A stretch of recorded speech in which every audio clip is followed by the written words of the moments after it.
Good morning, this is Mission Control Houston. Welcome and thank you for joining us for today's edition of ISS Update this Thursday, February 7th.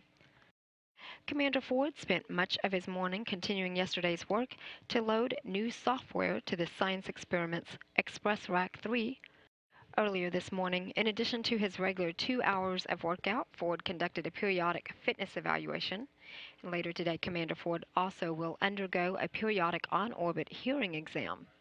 Ford also performed maintenance to the water recovery system, activating the low fluid transfer pump to transfer fluid to the wastewater bus of the system that converts condensation as well as urine and sweat into drinkable water for the station crew. And also later today, Commander Ford, an Indiana native, will take time out to talk to legislators and locals attending a session of the Indiana State Senate in Indianapolis. Meanwhile, flight engineer Chris Hadfield has been working with a science experiment known as ISS 3 this week. Today he continued to manage operations of the scientific investigation. ISS 3 looks at the changes of physical properties of colloids and fluids in response to magnetic fields. This research has possible technological application in structure design here on Earth, including large-scale structures such as bridges and buildings to better withstand earthquake forces. Hadfield and Marshburn then worked together with NeuroSpat.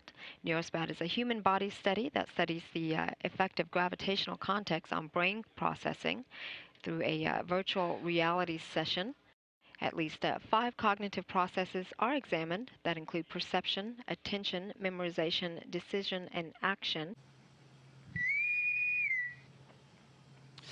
Mr. Shatner, this is the space research vessel ISS in Earth orbit.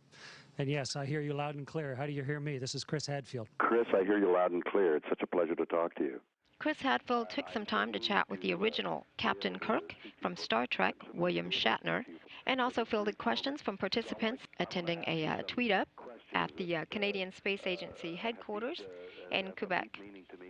Flight engineer Tom Marshburn had performed a periodic fitness evaluation this morning and then moved along to perform some maintenance tasks.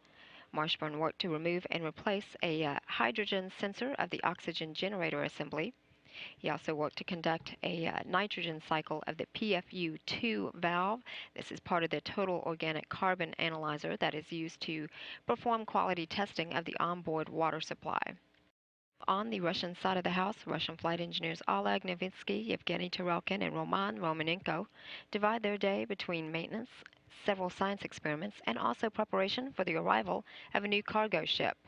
In advance of the upcoming Progress resupply vehicle, Novitsky and Romanenko practice with the telerobotically operated rendezvous system and the Zvezda service module that would be used in the unlikely event the new Progress cargo ship experiences a failure of its Kurs automated rendezvous system during its approach for docking next Monday.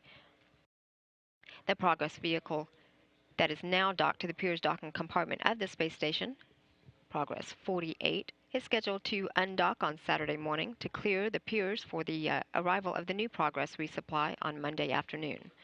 Each of the crew members will then put in their daily 2 hours of exercise using the onboard gym equipment that includes a station bicycle, a treadmill, and an advanced resistive exercise device that simulates weightlifting here on Earth.